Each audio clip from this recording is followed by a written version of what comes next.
दोस्तों, कहा जाता है कि पति पत्नी का संबंध केवल इस जन्म का नहीं होता, बल्कि आत्माओं का मिलन होता है। लेकिन क्या वास्तव में यह रिश्ता कई जन्मों तक चलता है या सिर्फ एक जीवन तक सीमित रहता है? आज की इस दिव्य कथा में भगवान महादेव स्वयं माता पार्वती को इस रहस्य का ज्ञान देते हैं। इसलिए इस अलौकिक कथा को पूरा जरूर सुनिए। एक समय कैलाश पर्वत पर भगवान शिव समाधि से बाहर आए थे।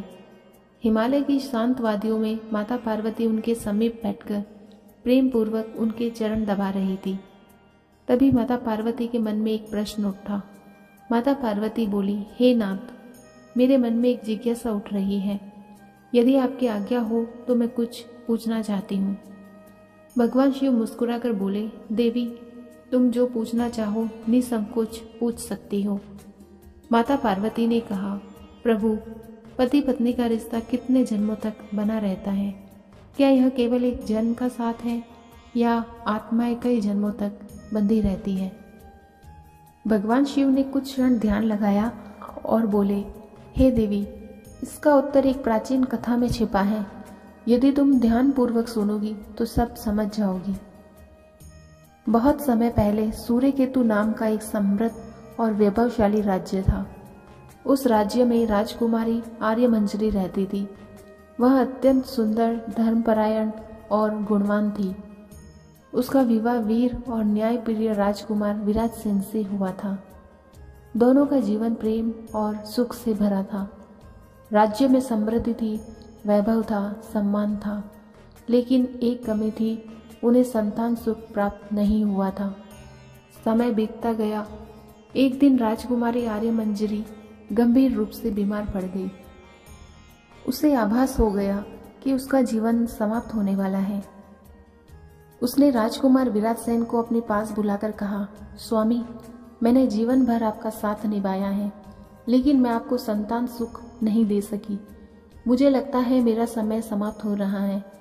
मैं वचन देती हूँ, अगले जन्म में भी फिर आपकी पत्नी बनूंगी और आपकी अधूरी ख्वाहिश पूरी करूंगी। इतना कहकर उसने अंतिम सांस ली। राजकुमार इस दुख को सह नहीं पाया। कुछ समय बाद उसने भी संसार त्याग दिया। समय बीता। राजकुमार विराट सेन का जन्म महाराज उदय वर्मा के घर हुआ। उस राजा की 100 रानियां थी और विराट सेन उनका इकलौता पुत्र था। दूसरी ओर राजकुमारी आर्यमंजरी का जन्म महाराज सोमदत्त के घर हुआ। वह भी 100 रानियों के बीच इकलौती पुत्री बनी। महाराज उदय वर्मा के पास एक अत्यंत बुद्धिमान तोता था, जिसका नाम चित्रांग था।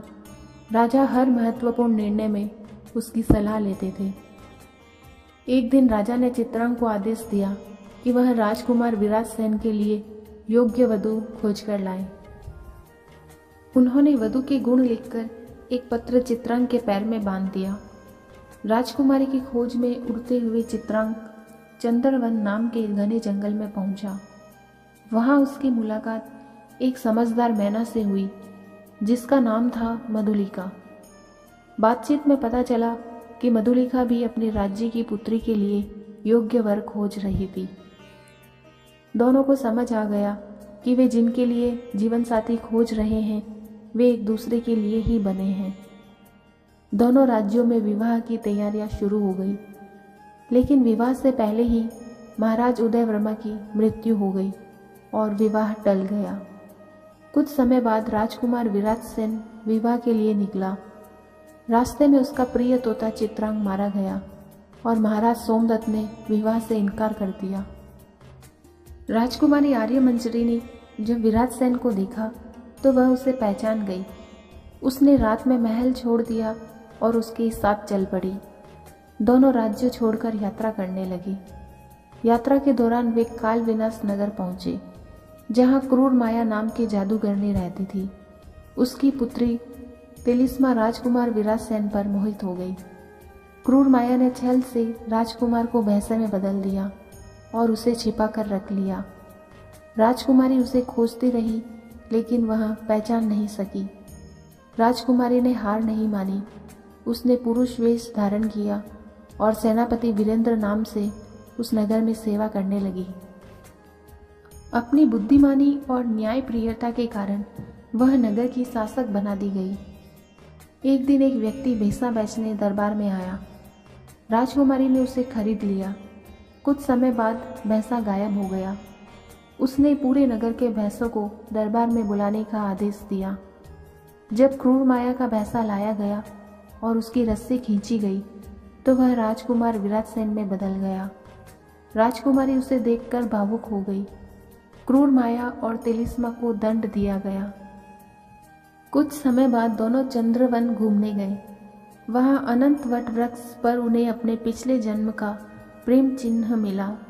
उसे देखकर दोनों को अपने पूर्व जन्म की याद आ गई।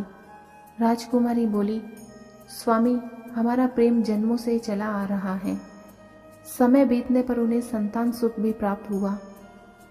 कथा समाप्त करके भगवान शिव बोले, देवी, यदि पति पत्नी का प्रेम सच्चा और विश्वास अटूट हो तो उनका संबंध जन्म जन्मांतर तक बना रहता है, लेकिन छल करने वालों को अपने कर्म का फल अवश्य मिलता है।